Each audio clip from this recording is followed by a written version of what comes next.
Hello and welcome to my first ever Fantasy Premier League YouTube video. My name's Peter, I've been playing FPL for nearly 15 years and I love watching the matches and researching the stats behind the teams and players.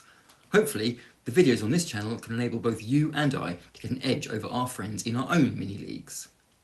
In today's video, I'm going to talk about some of the most popular players being transferred in and out of people's teams in Game Week 4 and discuss whether they are good or bad moves.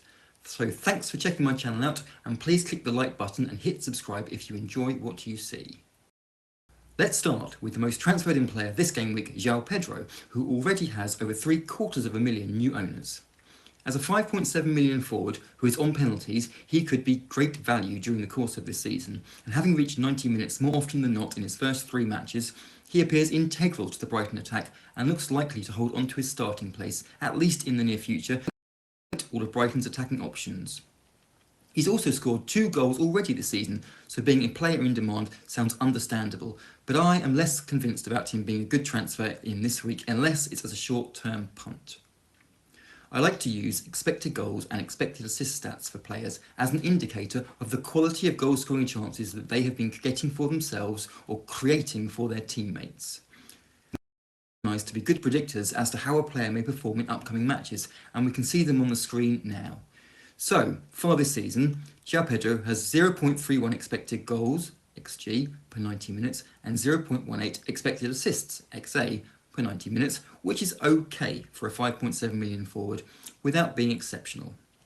To have registered 2 goals during that time means he is outperforming his stats, and over the season we would not expect that to continue. I also like to look at the defensive stats for the team a player is facing. In Game Week 4, João Pedro faces Ipswich, which is an excellent fixture. Ipswich currently have the worst defensive record in the league with an expected goals against figure of 2.73 per 90 minutes. Now it should be mentioned that they have faced Liverpool and Manchester City among their first 3 matches, 2 of the best teams in the league, and had they played easier opposition this figure may be lower. Nonetheless, it remains a great fixture for Brighton and you would expect some returns for their attacking players. In Game Week 5 though, João Pedro faces Nottingham Forest at home, which many people are also considering to be a good fixture. However, Forest actually have the 3rd best defensive record so far this season, with an expected goals against 0.2 per 90 minutes. I don't look at this fixture as one in which Brighton will score a lot of goals and their forwards come back with multiple returns. After Forest, the fixtures actually become more tricky, with Chelsea away, Spurs at home, Newcastle away, and Liverpool and Manchester City both shortly after. These are 5 of the strongest teams in the league, and I wouldn't want to be playing João Pedro against any of them.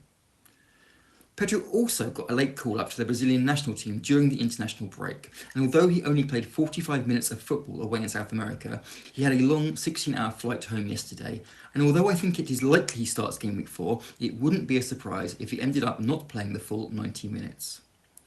All in all, the next fixtures for Brighton do not encourage me to bring João Pedro in as a transfer, despite the excellent fixture in Game Week 4.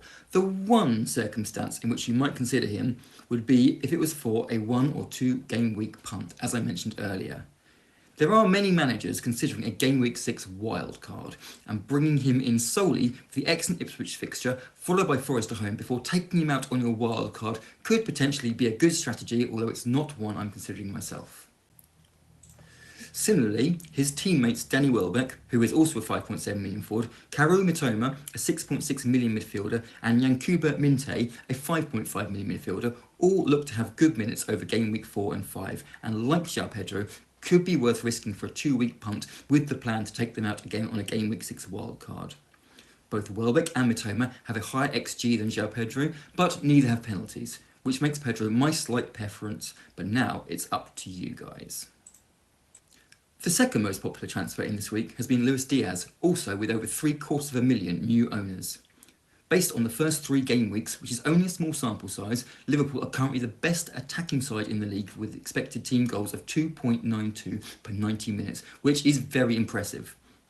Diaz has been prominent in the way Liverpool attack, especially in counter-attacking moves, where he has been leading the line and is the player who is left furthest upfield when Liverpool are defending corners and set pieces.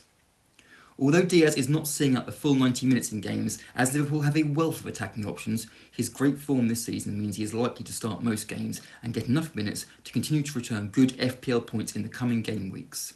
His stats are exceptional, with 0.8 goals per 90 minutes and 0.5 expected assists, so it's unsurprising he has returned so many points in FPL so far this season. Diaz was called up for the Colombian national team during the international break and played 2 full 90-minute matches. So similarly to João Pedro, I wouldn't be surprised if he has slightly reduced minutes in game week 4. The Champions League also starts for Liverpool after game week 4, and Diaz will play an important part in those fixtures as well. But I still think he'll get significant Premier League game time in the coming fixtures, and this would not put me off transferring him in now. Liverpool's next fixtures are also excellent. We have discussed the quality of the Forest defence, but Liverpool's attack is strong enough for us to anticipate them creating enough chances to score. The following fixtures against Bournemouth, Wolves and Palace are good from an attacking perspective, and Chelsea at home is okay for Liverpool. By game week 8 and 9, we may be considering reducing the number of Liverpool players in our squad, but for now, Diaz is a player I would totally recommend as a transfer. Mo Salah has also been heavily transferred in this game week, and like Diaz, with the upcoming fixtures, is a great option. His expected goals of 0.7 per 90 minutes is great, albeit not quite at the level of Diaz, but Salah is an elite finisher who has been scoring for fun in the Premier League for years, and we know he takes his chances well when they come.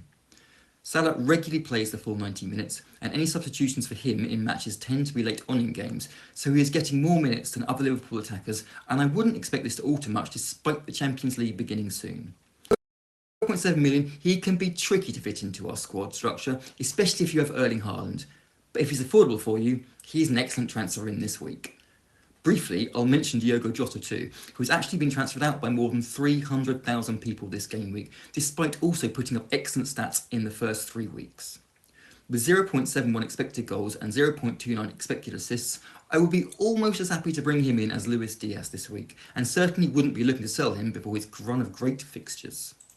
Next on to Erling Haaland, who has been transferred in by over 600,000 people this game week, which is little surprise as he's smashed the start of this season with 7 goals in his first 3 games, including back-to-back hat-tricks against Ipswich and West Ham. So far, entirely justifying his hefty 15.2 million price tag, his stats are exceptional, with 1.27 expected goals per 90 and 0.14 expected assists. He's actually outperformed these figures to register his 7 goals, and whilst the quality of his finishing isn't in doubt, we wouldn't expect him to continue this level of output, otherwise he'd be notching 100 goals this season.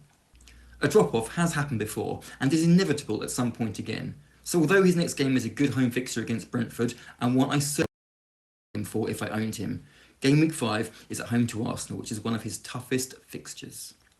Arsenal had the best defence in the league last season, and this year they have started well too, so even if Martin Ødegaard, who picked up an injury with Norway during the international break, is still out, I would expect Arsenal to set up well defensively against City, and I wouldn't anticipate Haaland getting multiple returns. In game week 6, City are away to Newcastle, which isn't the easiest of fixtures either. Newcastle's defence hasn't looked as good as last season so far, but Fabian Schär will be back from suspension this week, which will help them to improve. I would want to judge how Newcastle defend in the next 2 fixtures before assessing how hard a match they will give Erling Haaland. As such, I wouldn't be looking to bring Haaland in this week despite his strong start to the season, because at 15.2 million he really has to be every week to justify his price. And although he could do well in game week 4, I don't think the next 3 fixtures are good enough for him on the whole. Come game week 7 though, his fixtures have become excellent again with Fulham, Wolves and Southampton the next 3, and I would very much be looking to get him in at that time instead. Moving on to another City asset, we have Rico Lewis, who has surprised a few by playing every minute so far this season. City have had one of the best defences in the league for a long time, and this season they have only conceded 0.83 expected goals per 90 minutes over their first 3 matches, which is second only to Liverpool. So it is unsurprising that a Lewis is in such demand at only £4.7 million, a significantly lower price than his teammates. To boost this appeal further, he has an outstanding 0.32 expected goals and 0.08 expected assists per 90 due to playing inverted into midfield, as City often do with their fullbacks, and regularly finds himself nearer the opposition goal than other defensive players. If he continues to play, he is an absolute bargain, and everyone will jump on him. But the question is, will he keep his place? Pep has recently stated that pre-season is fully over after the international break, and that players like Kyle Walker and John Stones, who are the main competition for his place, are now available again, having not been fully fit for the previous 3 matches. I think this information should encourage us to wait a little longer before we transfer him in. His fixtures in game week 5 and 6 against Arsenal and Newcastle are not the best in terms of clean sheet potential, and Manchester City's great run really starts in game week 7 at home to Fulham. If Lewis continues to play the next 3 fixtures, I think we can conclude he is now first choice right back, and he's one of the top transfer targets for everyone in game week 7. However, if he gets benched between now and game week 6, he might become a player to avoid completely, and I wouldn't be looking to purchase him this game week. Next up is Amadou Onana of Aston Villa at only 5.1 million. Straight up, I'm going to be clear, this is not a player I would be considering at all. His expected goals of 0.52 is good, and he's had an impressive start to the season, but looking back at his record last season at Everton, his XG was nothing like this level, and I would really expect it to drop off a cliff in the near future. There is also an abundance of options in the midfield bracket, such as Morgan Rogers, also of Aston Villa at 5.1 million, who plays much further forward, gets into great attacking areas, has been a little unlucky not to return an assist or 2 this season, with teammates squandering good chances he's created, and who looks a much better bet to produce FPL points in the upcoming game weeks. Finally, I'd just like to quickly mention Brian Mbeumo, who's had just over 300,000 transfers in so far in game week 4. Unless you're wildcarding this week, it is absolutely the wrong time to bring him in, as he faces Manchester City away in game week 4, one of the hardest fixtures of the season. Now, 0.31 expected goals and 0.5 expected assists is good, and as another player with penalties, he will be an excellent pick when Brentford's fixture run improves, but that isn't until game week 6 at the earliest, and I will personally be holding off until game week 7 or 9 to bring him in. I hope you found this video helpful, and if you've enjoyed the content, do click the like button and hit subscribe. I look forward to seeing you all for the next one.